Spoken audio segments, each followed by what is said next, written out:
thing? Oh, did they? I've never seen that. Technology. Yeah, so we just Wow, they just went right through this. Actually, we parked and then over. We have to sit in the shadows.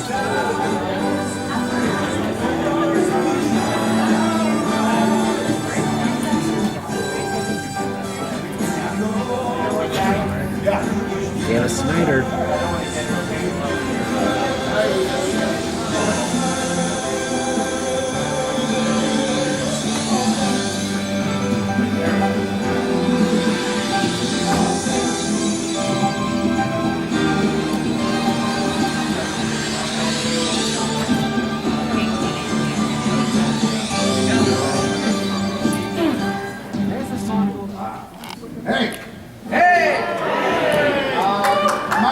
Hutchinson, this is Dana Snyder. Hello.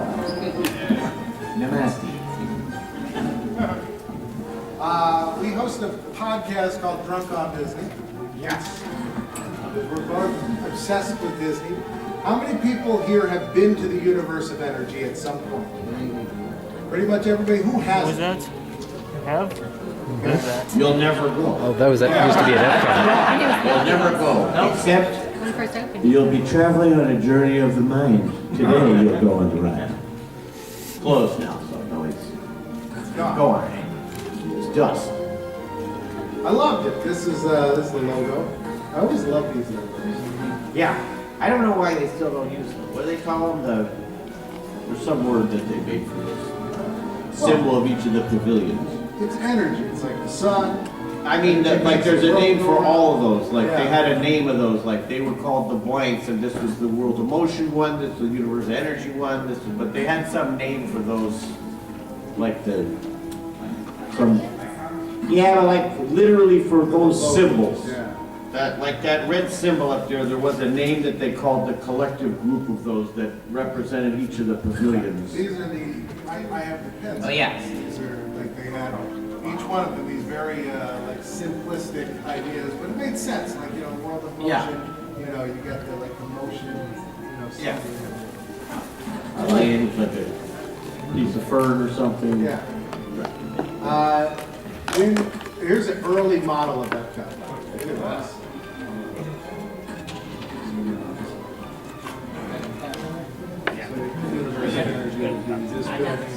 This building there,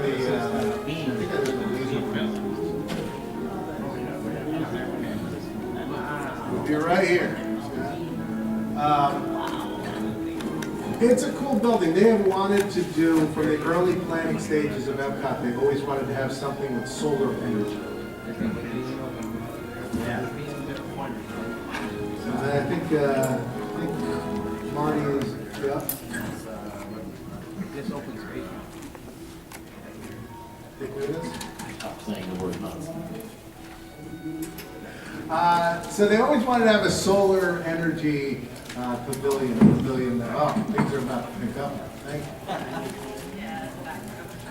This Universe of Energy was an opening day attraction. It just closed down. They're building a Guardians of the Galaxy roller coaster there. There were essentially two different versions of the attraction. We'll go through them, but it was an opening day attraction. It was one of the original ones. There were a couple different components that went into what eventually became the Universe of Energy. Back in 1964, they had the World's Fair in Queens, New York. And Walt Disney designed for Ford a ride called the Ford Magic Skyway. Is this on? Probably. I think it's barely on. It's on, but you have to if you're not talking directly into it, then you can't. You gotta talk like, yeah. So, Yeah, that's great. Hello. Because I've walked to the back of the room. It's hard to hear. Yeah. Even though it's not that big of a room, sound doesn't travel well. All the people with larger ears should be towards the back, and if you have tinier ears, please come up towards the front. Like a frog with just little holes, you should Yeah, definitely come up front. sit right next to us. So the Ford's Magic Skyway, this was a ride designed for Ford at the World's Fair, and When they had these you dinosaurs. rode in real Ford cars, but the ride system was exactly like what the Tomorrowland the people mover. Yes. There were wheels in the track that as you went over it, it would push your car forward. And it was on the track in the front and the back, so the wheels would steer the way they were supposed to go, because you were in these real Ford cars, but basically they had a plate under them that would ride over these just Goodyear tires that would like just push it, propel it forward, but that way they could also change the speed, because if the ones up here were spinning much faster, you'd go faster and all that. But if you sort of went through the history of man, you saw like the caveman inventing the wheel. I have a video. Oh. Laser pointer. Turn the laser pointer off. These cars, gliding effortlessly along an automated turnpike of tomorrow. See the tires down below here. Moving forward. Around the world. More than 100 light-new convertibles move continuously, offering their visitors the ride of a lifetime. The ride? As arrived here, visitors are greeted with a recorded message from Ford Motor Company's chairman of the board. Ladies and gentlemen, this is Henry Ford II. Welcome to Ford Motor Company's Magic Sky, an adventure created by the incomparable Walt Disney. A voyage through time. So there's a look at it. You can seek out this film. It's I think it's on either archive.org or YouTube. It's a 1964 World's Fair video produced by Ford. There had been at the 1964 fair also a thing called American Journey, and this was not produced by Disney, but it featured a moving grandstand. And so the idea of coming up with a ride with a moving grandstand where the entire theater would move, not just like Carousel of Progress where it rotates, but where it would move forward, was also shown to people at that time. In 1976, this company in Holland developed this vehicle. And it was designed to transport things in warehouses. And this is the vehicle that was then used as the ride system for what became Universe of Energy. Here's some construction photos. Pretty neat, right? It's right over here. You can see Spaceship Earth halfway done. Every contractor on that site, triple billing. Here's another angle. I always like seeing these. You can see all the photo cells on the roof. We'll talk a little bit about them in a minute. Here's some more build photos. This is them building the dinosaurs. So we'll go through the ride. If you haven't been on either version, there were dinosaurs. There was a whole section where you would ride in this large moving theater through an area with all these, animatronic dinosaurs. But it was like the most peaceful dinosaur experience one could Yeah, have. you're seeing these like apex predators as you're riding by them at about 1 mile an hour, and they never really come too close. You just must be stiffened with fear at seeing your futuristic vehicles riding by them. Here's a guy like fixing the ass of the dinosaur. Bob, I'm telling you, if those ass seams show up, you're fired. I'll work on it all night. Yeah, you're damn right you will. Here's them transporting one of the dinosaurs. I love these pictures. Disney's favorite thing is when they have to move something down on the back of a flatbed truck. They love taking pictures of it. Yes. Even from the old days, Walt Yeah. was arranged the pirates so everybody can see them on the highway. Put them on the truck. They can put a tarp over it or something. Yeah, They never anything. do. They'll put anything. There it is. They're checking make sure everything's at the right spot. Here is you can see them all wrapped in plastic there. This is while they were still doing metal work on the attraction. There's one dinosaur. So those of you that have ridden, you may have noticed this dinosaur with a curved neck. And I always thought the neck looked really weird. I always thought it looked odd that they had this curvy neck. Originally, there was going to be another dinosaur that was fighting with them, and they ended up not building that dinosaur, so they just had this curvy neck dinosaur by themselves. Just chasing his own tail, which apparently was miles away. So here are some of the announcements when they said that the employees could come see it early. One of the things that they did when Epcot was open, when you go to Epcot, you get to ride on the monorail, and it goes over the park, and then it comes out, lets you out outside the park. It gives you like this overview of the park, which, by the way, is a real fun thing if you're ever there and you're with somebody that doesn't have tickets, or it's your last day and you don't have a ticket for it. It's like one thing you can do, because they don't stop you from getting on that monorail if you happen to be at a hotel or something. So they let employees tour over it and see, Epcot open. This was the Universe of Energy poster. I have some panel juice for you. We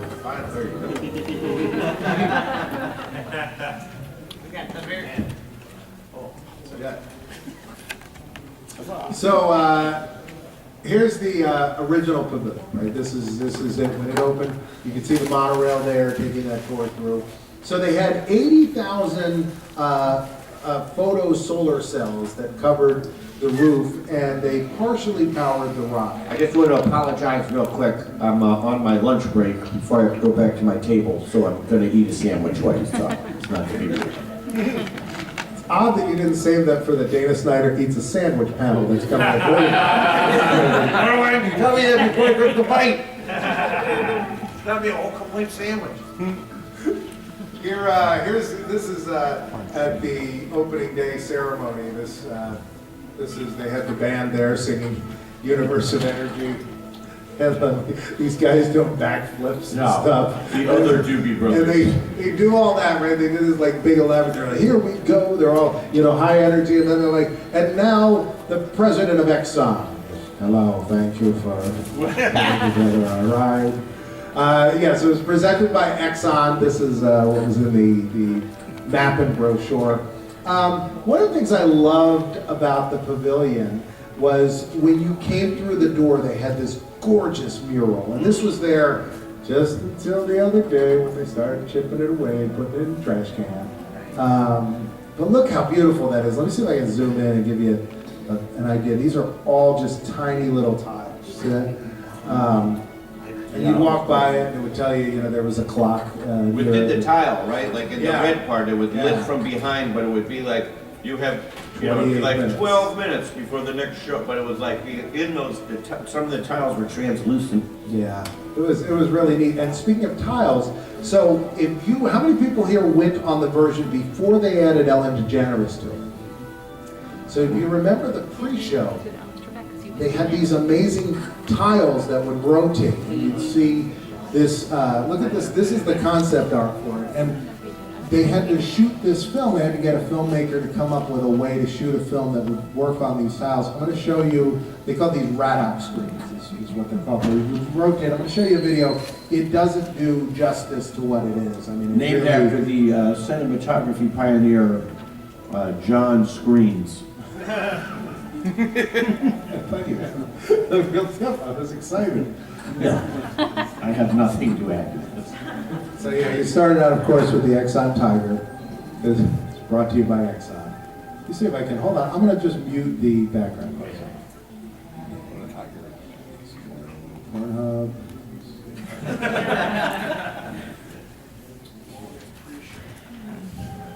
Yeah, the pre-show is a significant part of the ride, even the newer version.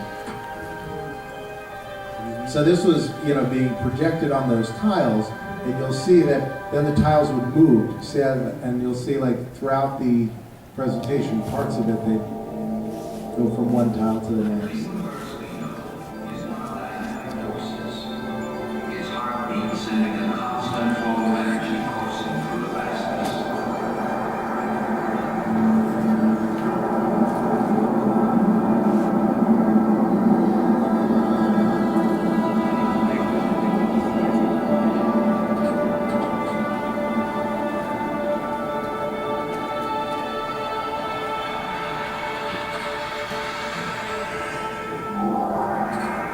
Good sandwich eating time. Couple more bites.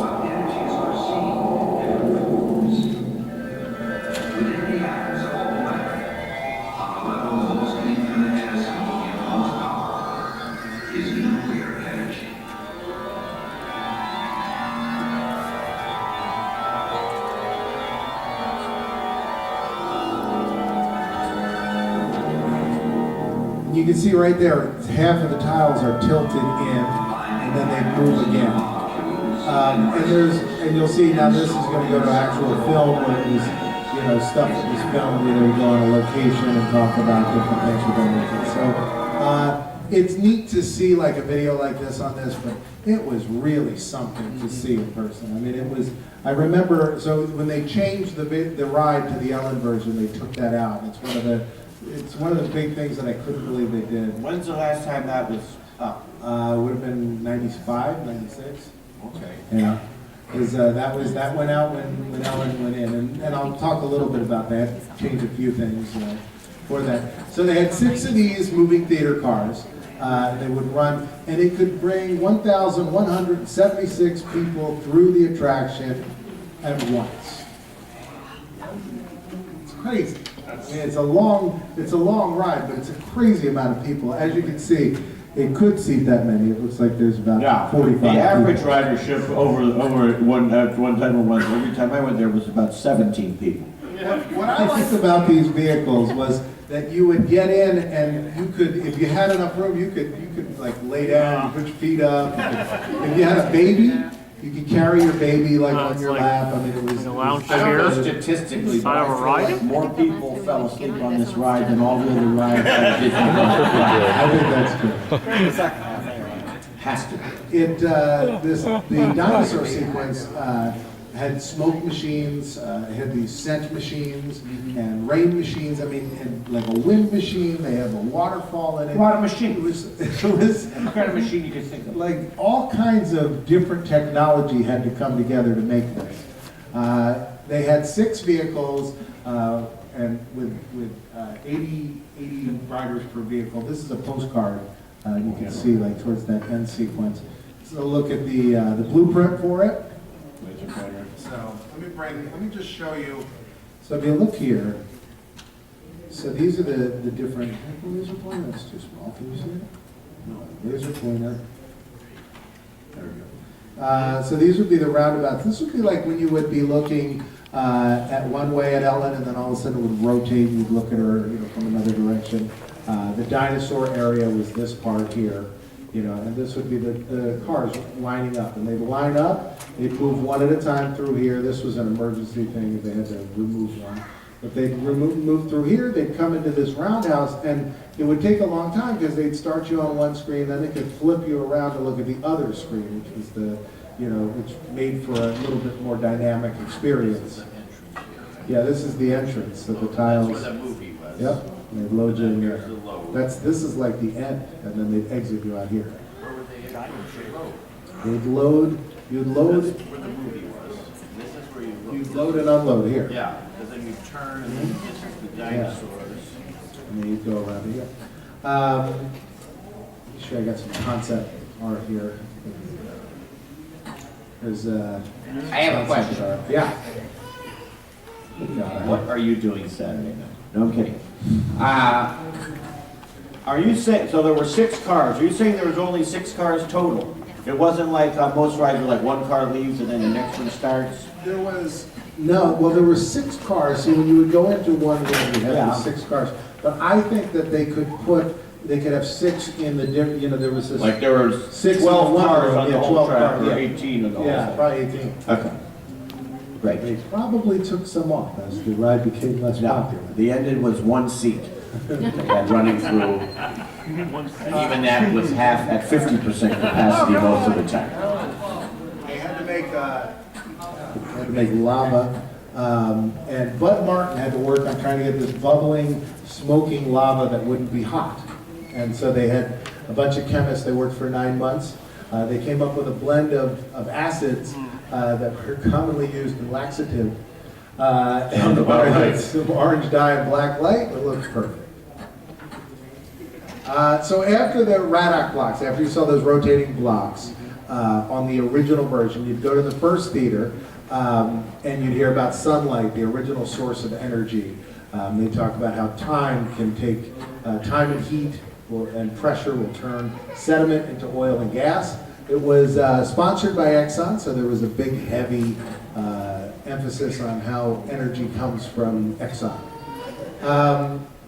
There was a relatively dry explanation of oil and how it's removed from the ground that was in this. I mean, like, it was something that was really, you know, like professorial. But they had really cool animation. It was animation of dinosaurs. Not easy to see here, but because unfortunately people didn't have high definition video cameras back then. And I really wish that Disney would find a way to release, like, because they have this actual film. They could, you know, they could release the film, but they never have. This is the dinosaur section. It was basically the same during the Ellen run. We'll talk about the Ellen animatronic when we get to that part. But during the original version, it's basically the same. You'd go through that section. Theater 2, they explained other energy sources, wind, solar, nuclear. Some of this footage was used in the Ellen version, the same footage, just with new narration. But they always cap it with, but nothing is as good as Exxon's oil and gas. They talk about energy use. Yeah, but they do stuff like, there's also solar energy, wind power, boo, like with stupid corny morning drive sound effects of how bad it was. Yeah. But there's also gasoline. Hey! Clean, efficient gasoline. Even in the later version, like they'd be like, wind's good, but what about when it's not windy? Yeah. The sun's not out all the time. You're like, right, I didn't think about that. She's like, Bill Nye, you don't sound like a scientist, you sound more like a shill for Exxon. He's like, sure, they paid me a lot of money. These bow ties don't tie themselves. They talk about energy use in a city, and they would show the city shutting down without energy and how much the wind could use. They show the Westin Bonaventure. Dana, have you ever been in the Westin Bonaventure? It's right in the Does this answer your question? Life's not the French Riviera, believe me. Life's not a cherry ball. That's the opening title of the Ann Gillian sitcom It's a Living, where they worked as waitresses at the top of the hotel. Oh, yeah, you are. There it is. With Sonny the piano player. Did anybody ever Looked watch like the this? human version of that Taliban guy in Clash of the Titans. We did not rehearse this, but I knew if I mentioned the Westin Bonaventure that you would. It's a Living. And then at some point, Ann Gillian left. Yeah. And they still made the show anyways, but it was just called like, It's Still a Living, or something like that. Making a living, I think it was. Making a living, yeah. All right. I mean, like literally to have a presentation of the Universe of Energy and throw in a few slides for Ann Gillian. Makes perfect sense to me. All right, so back to the A rest. teaser for our Ann Gillian superstar panel that's coming up later tonight. It's a 3-hour panel, full retrospective of her entire career. JK. Different types of nuclear react. I always want to pronounce that very carefully. Nuclear? It feels real stupid when you say it wrong. And half the time, that's how I say it. Say nuclear. Nuclear. Like N-E-W, and then clear at the airport. Nuclear. I'm halfway through 2.5% ABV beer. Clearly, I can't think straight. So they talk about the pavilion. It was unique in that it was a ride where at one point they showed you the outside of the building. And they're like, you've been riding on sunshine throughout this show. Right, yeah, that was their big phrase, riding on sunshine. Because all that roof was all those solar panels. And they'd show you like filmed footage of the outside of the pavilion. People go, my God, my stroller's been stolen. Yeah, right. Well, this is filmed, we shot this months ago. Then they showed the space shuttle taking off. This actual footage of the space shuttle taking off, this bit of film was the same piece they used in the Hall of Presidents at one time. So so they got the rights to it and they were like, we can also put this, well, pretend it has something to do with the presidents. It's also the new background in Small World now. They use it everywhere, like, damn it, if we pay that much for it, I want it in every ride. They would do a lot of picture-in-picture on this attraction. So like you could see, like the rocket would take off and then they'd show, like you could see this white in the background there was like the rocket smoke and then all of a sudden little pictures of the rocket going up. It was really neat, lots of picture-in-picture, ended with the theme song. And then you would go to discover the universe of energy exchange. That's a mouthful. The universe of energy and energy exchange. Even the tiger's like, what are you talking about? I wish I was dead. That's pretty much it. This was not like a regular post show because you had to exit the building and walk over to Communicore.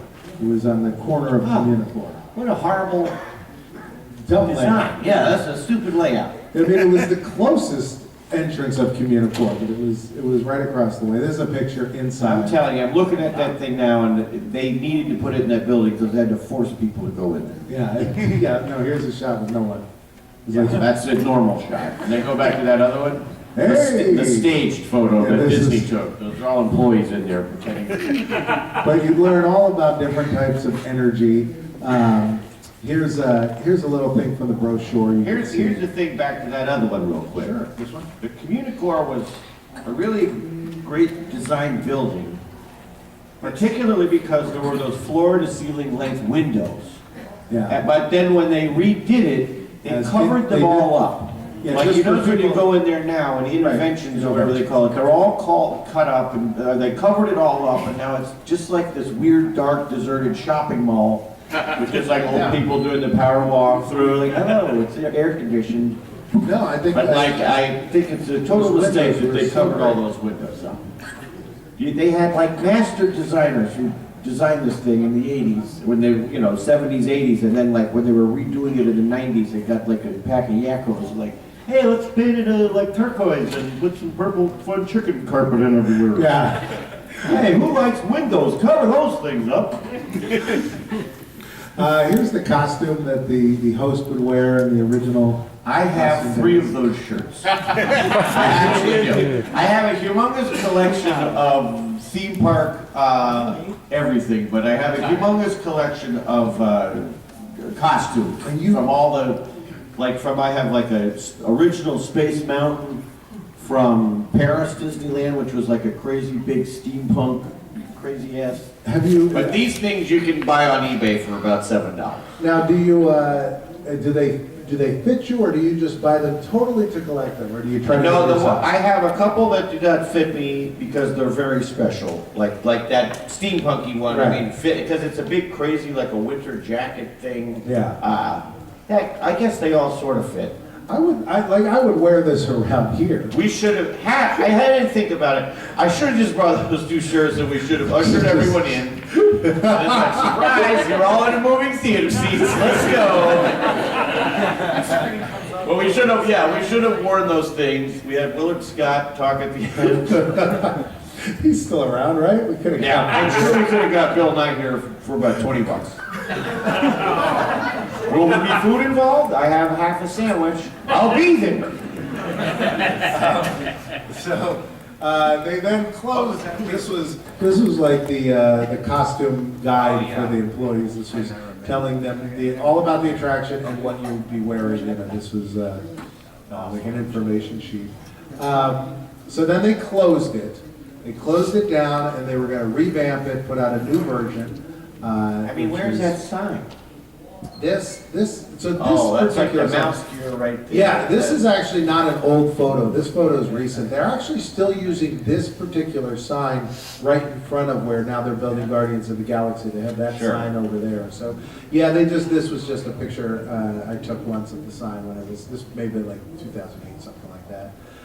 Your wife and child are posing behind you in front of Spaceship Earth, like, yeah, honey, stay there. We're taking a picture. Like, oh, great. And the family. No, this sign, the Universe of Energy sign. Great sign. Here's a great sign. This was the advertisement for it. So they refurbished it, opened it in June 1996. Oh, yeah, okay, great. You don't have to look at your watch. Pretty cool. So the new version, also presented by Exxon. Ellen's Energy Adventure, for a weird thing about it is when it opened, it was called Ellen's Energy Crisis. And they quickly changed it, and they never explained why, but it was almost immediately changed. Like that, it came out Yeah. of, maybe people thought crisis sounded exciting, Sounds dangerous. but they were like, No, because they're like, all right, Ellen's energy crisis. Then they get on the ride like, is this thing moving 2 miles an hour? This is not the speed at which we move for a crisis. so they said, It's just like Ellen's energy stroll. they're like, well, that's the way. Lackadaisical walk. Then they put on Ellen's Energy Adventure, and people were like, this doesn't feel that adventurous. Yeah. Exxon dropped their sponsorship in 2004. As soon as they saw the ride. No, it was, We're paying for this? it was 8 years later. 8 years they. I like Alex Trebek, but no. So they then removed those Radix screens, and you can see here they did rear projection, but they also installed lots of special speakers, because if you remember the Ellen scene here, Ellen would pop around and she'd be like, hey, I jump out over here and go, whoa, and then, I pop over here, and so she'd pop up on different screens, and you'd hear her talking. Every time her collar of her shirt got wider and wider. Until it was past her shoulders, and then she flew off to the dinosaurs. So you'd learn about Ellen. She had a dream that she was playing against Albert Einstein in Jeopardy. And someone, what was her name? Debbie or something? Stupid Judy. Stupid Judy, right. Stupid Judy, which was played by Jamie Lee Curtis. Jamie Lee Curtis. And so I've seen two of the three people in the ride naked, but not Albert Einstein. I've seen, that's the only one I have seen. MrSkin.com doesn't list an Albert Einstein. Go on and look it up. Her and Sharon Stone. How did we get off the rails?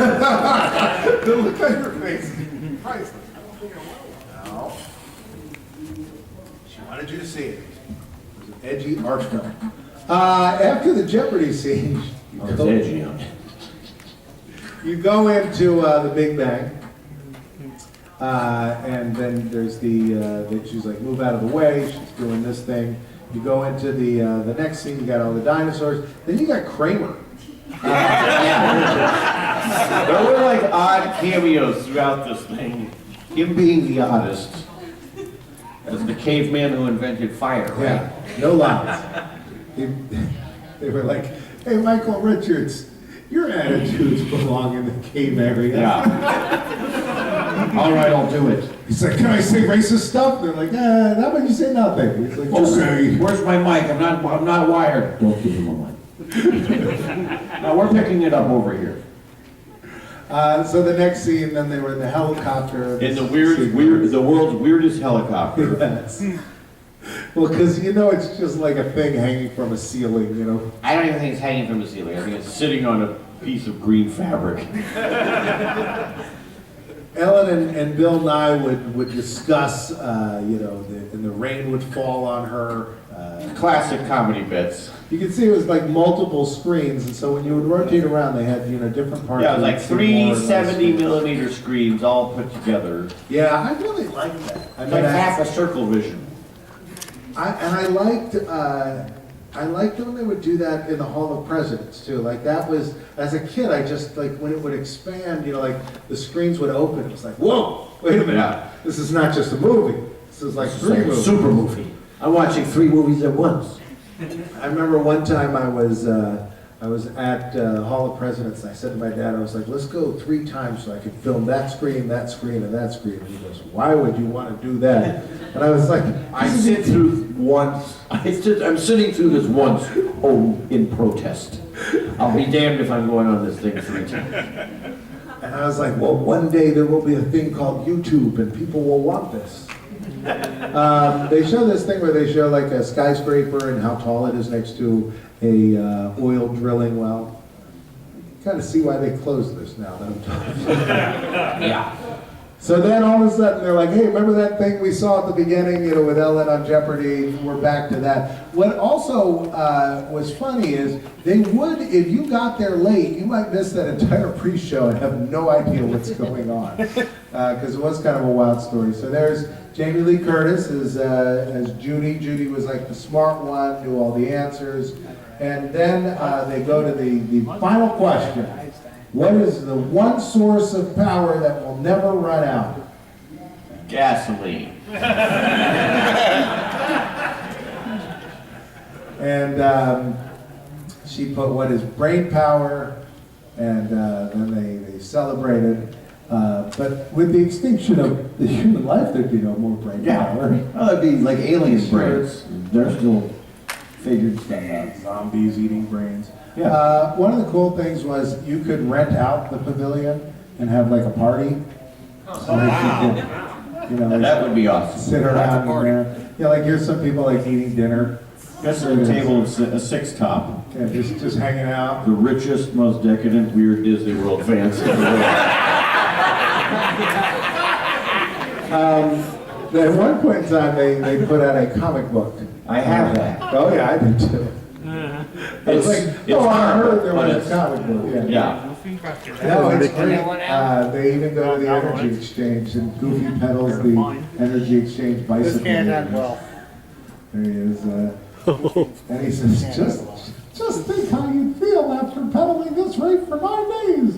That's how long it would take for you to produce the same amount of energy as 1 gallon of gasoline. Thank you, Exxon. They wrote a big check. Yeah. My corporate overlords have told me. Why would you shill for them? I've been shilling for our company for years. They got pictures, man. Terrible pictures of that stuff we did in Mexico.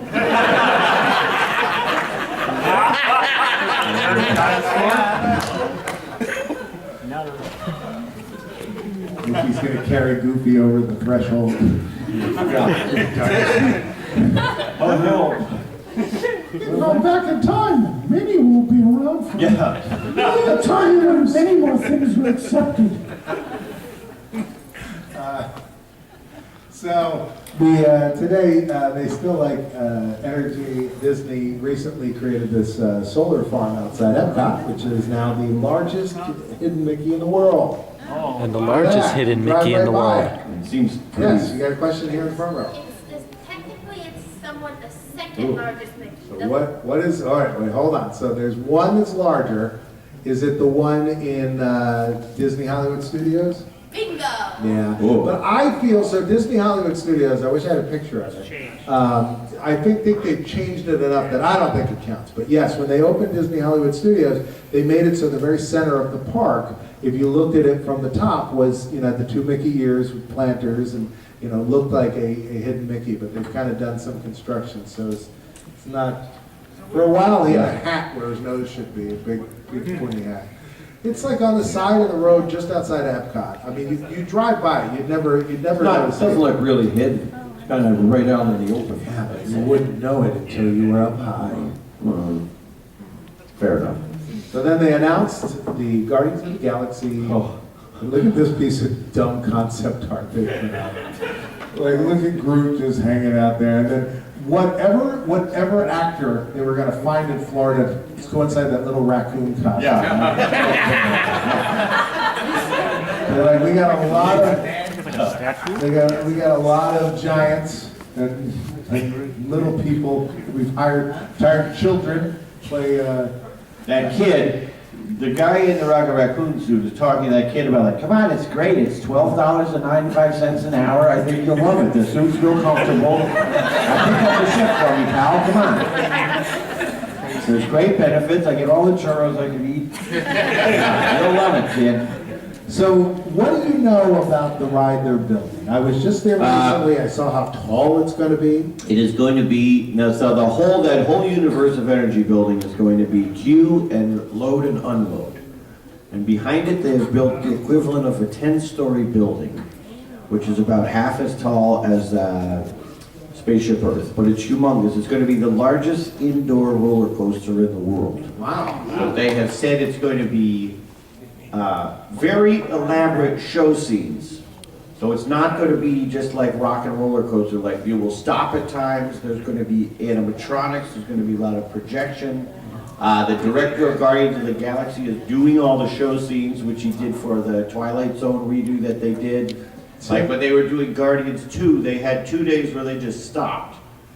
Because he's a super big Disney fan, and he goes, well, if you're doing an attraction like this is like my dream. Yeah, this is. He goes, I'm going to direct them, and the cast is going to do them. And they're I'm like, not sure. we're in the middle. He's like, no, we're doing this.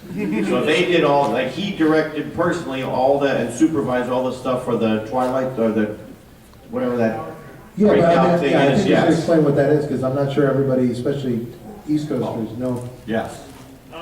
Just a question, more curiosity, I guess, than anything else.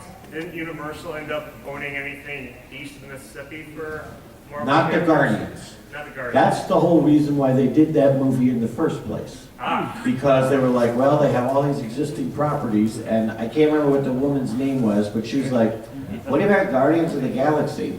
The Universal guys had no interest in them. And they're like, yeah, what, it's like a tree, a raccoon? And it was like, this is a movie? And they're like, they're a real sort of obscure comic book. But I can't remember if she was an executive or maybe she was a writer, but she was like, I'm telling you, there's something with these guys because they can be the most fun of any of the Marvel characters because they're Star Wars crazy east of Earth, so we can have rock music in it. It will have a totally different feel. Instead of a space explosion, why does it always have to be fire colored? We'll have it purple. We'll have it bright green. We'll have colors that are never in any of these boring sci-fi movies. And then they did that movie and it became like humongous. And she was like, I hate all this other things. But that's why they could do that there because it wasn't Spider-Man or any of those guys that they had already done. It was like she found this like needle in a haystack of this IP that was perfect for movies, but nobody had any interest because it was like obscure books and, you know. Yes, hello.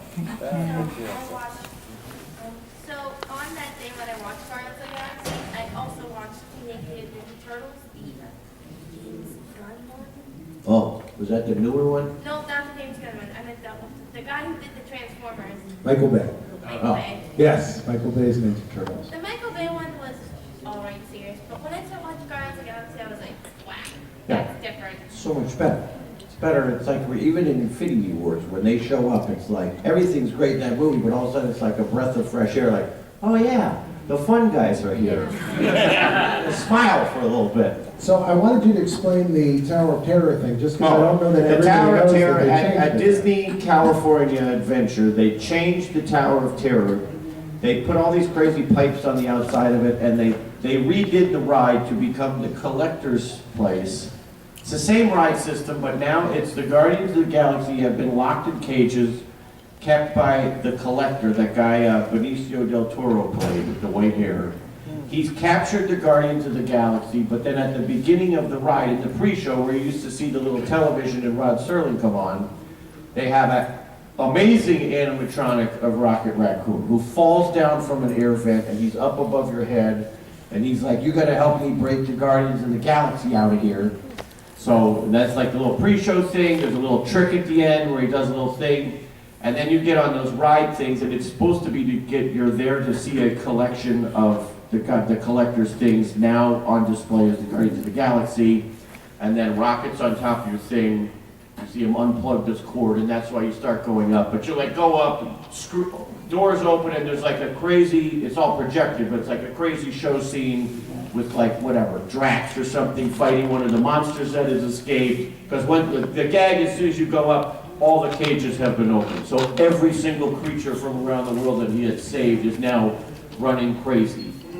And there's different ride profiles. There's like 6 different ride profiles, and each one has a different classic rock track to it, which is also like super awesome. Because like as soon as the ride starts, you know, it's like, whatever, I don't know, some Guardians of the Galaxy rock song. But it's like, sounded terrible. Like, how would they do that? I love the Tower of Terror, Twilight Zone thing, but it's like, it's so fun. It's just like, it's as fun as those movies. It's like when you went on Star Wars your first time, you're like, I feel like I'm actually in Star Wars right now. This is amazing. That's what it feels like. And then at nighttime, at nighttime and Halloween, they turn it over. As soon as the lights go down, then it becomes the scary one with the totally different movies playing, and like there's all red lights. All the employees change costumes because now it's supposed to be that the place is on lockdown because of the events of the ride earlier, that all these creatures are running about, and it's like, it's scary. Every night in Halloween. Wow. But it's, because they were smart. When they built it, they're like, we know we can do this now, so we'll just flip the switch and the whole ride will change. They have it closed for like 10 minutes. Wow, that's And awesome. then they open it back up and it's, you know, the lighting's all different. They're all on YouTube. It's worth it to watch. Second row here, yes. Why would they choose that I think the World Showcase instead of like Hollywood Studios? It doesn't seem like it's matched space. Isn't the president of Walt Disney World had said no new rides at Epcot Center unless they contain an existing IP? That's why, like, they may be switching over the Rio del Tiempo with Coco now, although that already had one, but and with the Frozen, Pixar. yeah, like they don't. He's like, we're not putting anything in unless it is attached to a popular IP. So like Guardian, like Energy was on its way out, but well, that's Ratatouille. It's an existing IP. It's not some mouse ride like with the never mentioned Ratatouille. They're like Ready. At least that fits the World Showcase. yeah. I mean, I guess if you think, Emil. well, and this is gonna be a future world thing, so but still, I mean, yes. Isn't there, I think it's Mickey, that's like a forest or something that they basically cut out? Oh. And they're playing it's an actual. Yes, there is. One of their break, like, what do they call it, a break wall where they put trees up? Yeah, yeah. So that technically, I guess. I think it's smaller though than the solar farm, they said is the largest one. So, I think they don't count the one at Disney Hollywood Studios anymore, and I think it's got. Well, it's also possible that that solar farm is bigger than that. Yeah, that's what I'm It's not saying. all of the park with Could the be, hidden yeah. Mickey, it was just like that Is area that in one the area? center. Yeah, I have no idea, yeah. I have one quick thing, because we're almost out of time, but so Ellen had never been on the Universe of Energy, or the Finding Nemo ride until, a few years ago, maybe like 7 years ago, something like that. They did What a her piece of show. garbage. Her show was doing a week at Too Disney. good to go on the ride they named after. Right.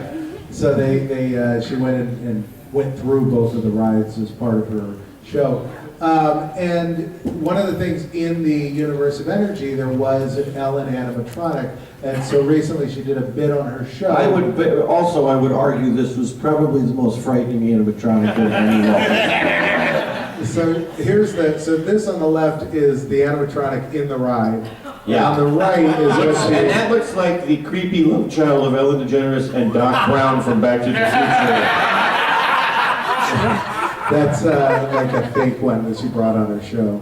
That was not the real This was not the real one. She brought That this. was the real one. No, it was like a gag. She brought this mannequin out. Didn't they give it to her and then she... Right, and so as a gag on her show, she told everybody it really was, that that's what it was, but no, it was not. I can't tell, is the animatronic the one on the left or the right?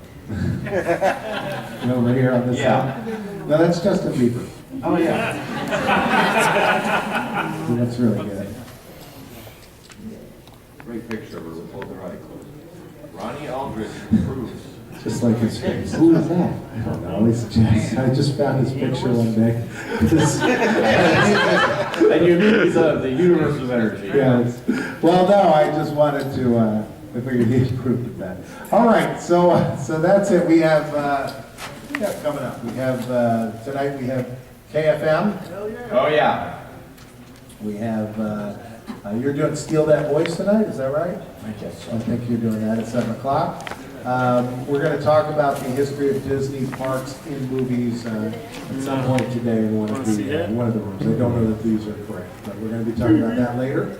And we got a lot of stuff tomorrow too. Yeah.